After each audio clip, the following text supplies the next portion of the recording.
Alright, ini mesyuarat Jawatan Kuasa Kabinet Pembangunan Sukan yang pertama untuk tahun 2009. Juga pertama saya memfungsikan sebagai timbalan Perdana Menteri. Beberapa rumusan telah pun dicapai dalam mesyuarat kita hari ini. Yang pertamanya ialah penubuhan Sekretariat Tetap ASEAN University Sports Council yang akan ditempatkan di Kuala Lumpur. Kerajaan telah pun bersetuju dengan cadangan Kementerian Pengajian Tinggi untuk menubuhkan Sekretariat Tetap ASEAN University Sports Council AUSC yang pertama di Malaysia.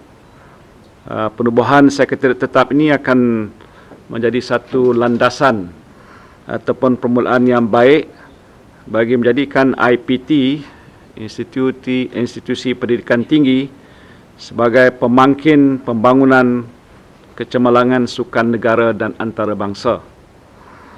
Dan sekretariat ini akan menyediakan satu saluran supaya hasrat Malaysia dalam bidang sukan dapat dikemukakan pada badan-badan induk sukan dunia.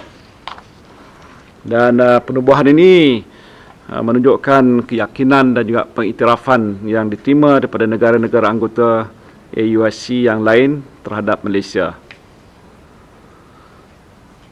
Penglibatan dalam penganjuran dan penyertaan sukan dan kejohanan bertaraf antarabangsa serta tenaga kepakaran yang mencukupi adalah antara faktor-faktor yang kritikal yang mampu menjadikan Malaysia sebagai pengasas bagi pilot projek ini berjaya. Yang keduanya, kita bincang ini dengan kajian semula dasar sukan negara.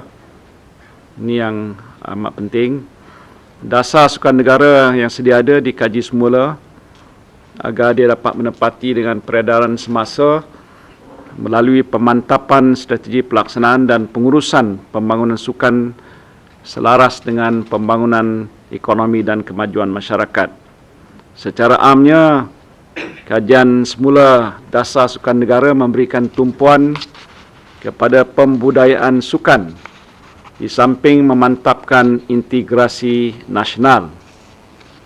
Dasar sukan negara turut menekan aspek penjanaan ekonomi melalui industri sukan dan pembabitan pihak swasta dan individu. Dasar sukan negara yang baru ini telah pun menggariskan objektif berikut, di mana ia mampu menjadikan sukan sebagai budaya masyarakat dan mempertingkatkan pencapaian cemerlang atlet kita.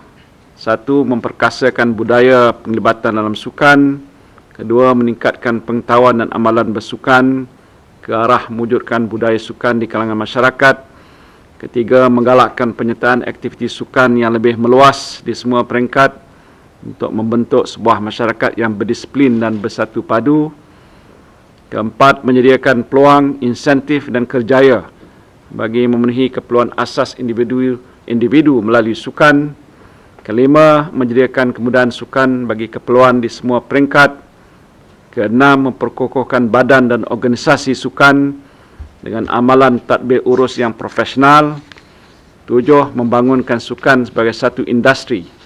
8, mencapai kecemerlangan peringkat kebangsaan dan antarabangsa dengan semangat kesukanan yang tulen, semangat kesukarelaan dan semangat kepimpinan dalam organisasi sukan. Jadi itu kertas ni telah pun kita setujui dan kita akan bentangkan kepada mesyuarat kabinet yang akan datang. Kita juga telah pun meluluskan satu lagi kertas dasar pembangunan sukan di IPT. Pembangunan sukan di IPT, kita bersetuju dengan kertas yang telah pun dibentangkan oleh Kementerian Pengajian Tinggi untuk mewujudkan dan melaksanakan dasar pembangunan sukan institusi pendidikan tinggi. Dia ada 7 teras. Satu ialah pembudayaan sukan, kedua pembangunan infrastruktur sukan, ketiga pembangunan pusat kecemerlangan sukan, keempatnya skim kecemerlangan kebajikan insentif dan pendidikan sukan, kelima pembangunan akademik atlet, Keenam, pembangunan pengajian sukan di IPT. Dan ketujuh, promosi dan jaringan kerja. Tujuannya lah untuk kita melahirkan the thinking athletes ataupun atlet yang berintelek, yang seimbang dari segi pencapaian sukan dan pembangunan akademik. Adalah disasarkan sekurang-kurangnya 30% atlet negara di masa akan datang adalah terdiri pada mereka-mereka yang keluar daripada ataupun yang berada di IPT. Alright. Satu lagi ialah Road to London 2012. Ini persiapan kita untuk sukan Olimpik di London 2012. Kita telah pun bersetuju dengan program yang dibentangkan oleh Kementerian Belia dan Sukan, iaitu persiapan negara untuk mencapai hasrat memenangi pingat emas pertama di Sukan Olimpik 2012 di London. Seramai 19 orang atlet daripada 4 jenis sukan akan terlibat dalam program yang sedang dilaksanakan. Sukan-sukan itu adalah badminton, memanah, berbasikal dan terjun. Pemilihan atlet adalah berdasarkan pada pencapaian mereka yang tertinggi di peringkat antarabangsa. Binaan program ini adalah menyeluruh, mengandungi latihan pendedahan, pertandingan di dalam dan di luar negara, serta khidmat sokongan sepenuhnya, termasuk dedicated team untuk sains sukan. Faktor usia atlet penting dalam menentukan pencapaian Olimpik yang akan datang, dan pelapis perlu lebih ramai disediakan. Jadi kita berharap dengan satu program yang khusus untuk menghadapi Olimpik 2012, Malaysia boleh mencipta sejarah baru untuk mendapat pingat emas yang pertama di Sukan Olimpik, insya-Allah. Alright. Ya, di samping itu untuk Road to London 2012, kita nak mendapatkan sokongan rakyat.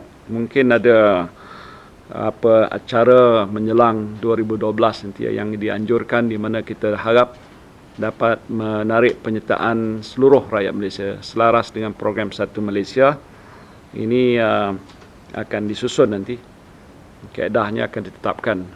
Basically is to draw the support of every Malaysian to come out to give their fullest moral support to ensure that our athletes will be very much in high spirit to achieve what we aim to achieve in this coming Olympics.